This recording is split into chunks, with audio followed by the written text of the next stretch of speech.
বিএনপির পক্ষ থেকে তাদের প্রস্তাবগুলো আমাদের দেয়া হয়েছে। এটা লিখিত প্রস্তাব, নিশ্চয়ই আপনারা অনুমান করতে পারছেন আমরা এখন পর্যন্ত সেটা পড়িনি। ফলে তাদের প্রস্তাবগুলির বিষয়ে তো মন্তব্য করা সম্ভব নয় আমার পক্ষে যতক্ষণ আমরা পড়ছি। অন্যান্য যে সমস্ত সেগুলো অন্যান্য দলের পক্ষ থেকে আমরা প্রস্তাব পেয়েছি, সেগুলো আমরা পড়ব। আমাদের দায়িত্ব হচ্ছে যে বিভিন্ন স্টেক হোল্ডারের কাছ থেকে যে সমস্ত প্রস্তাব আমরা পাচ্ছি সেগুলোর মধ্য থেকে যে প্রস্তাবগুলো সেগুলো নিয়ে আমরা আলাপ আলোচনার মাধ্যমে আমরা কিছু সুপারিশ তৈরি করব। ইতিমধ্যে আপনারা জানেন যে আমাদের একটা ওয়েবসাইটে আমরা মন্তব্য সংগ্রহ করেছি, তাতে প্রায় 50,000-এর বেশি মন্তব্য আমরা গতকাল পর্যন্ত পেয়েছি, মধ্যরাত্র পর্যন্ত, যেটা নির্ধারিত সময় ছিল। আমরা স্টেক হোল্ডারদের সাথে আলোচনাগুলো অব্যাহত রেখেছি। ইতিমধ্যে আরও কয়েকটি সংগঠনের সাথে আমরা কথা বলব এবং কয়েকজন নেতৃস্থানীয় ব্যক্তির সাথে।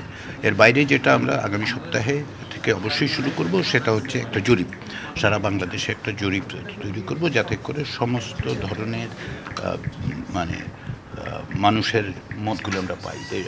ধরুন নগর এলাকার, গ্রাম এলাকার, বয়স্ক, তরুণ, সকলে। তো এটাই হচ্ছে আমাদের কাজের অগ্রগতি হচ্ছে।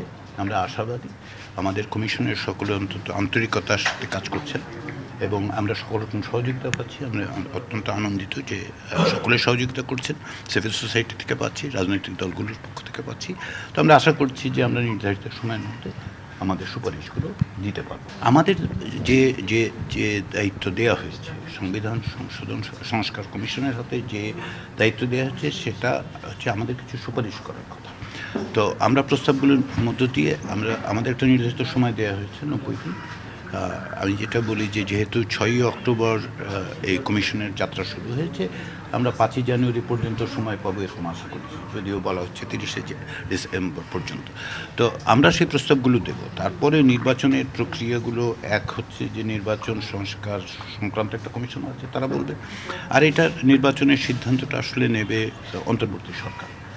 আমাদের ক্ষেত্রে শুধুমাত্র এই নির্বাচন তো নয়, সংবিধান তো কেবলমাত্র একটি নির্বাচনের বিষয় নয়। আগামীকালের নির্বাচন, আগামী বছরের নির্বাচন, গত বছরের নির্বাচন নয়। আমরা সংবিধানের মধ্যে যে সমস্ত নির্বাচন সংক্রান্ত যে প্রস্তাবগুলো, যে মতামতগুলো এসছে, সেগুলোর থেকেও আমরা সুপারিশ তৈরি করব। ফলে সুনির্দিষ্ট করে নির্বাচনের বিষয়টা কবে হবে, কী প্রক্রিয়া হবে, সেটা সরকার করতে পারবে। এবং আমাদের পক্ষে, বিশেষ করে সংবিধান সংস্কার কমিশনের পক্ষে বলা সম্ভব নয়। 3রা নভেম্বর আমরা যে সাংবাদিক সম্মেলন করেছিলাম সেখানে সংস্কারের পরিধি সম্পর্কে আমরা বলেছি। আমরা সবগুলোই রেখেছি, সংশোধন, সংযোজন, বিয়োজন, পুনর্লিখন, সকল কিছুই আছে।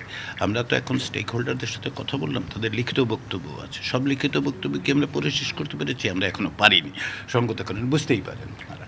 তো সমস্ত রকম যে মতামতগুলো এসছে সেগুলি আমরা বিবেচনায় নেব। বিবেচনায় নিয়ে সেগুলির মাধ্যমে যেখানে যে ধরনের সুপারিশ করা দরকার আমরা সেই সুপারিশগুলো উপস্থিত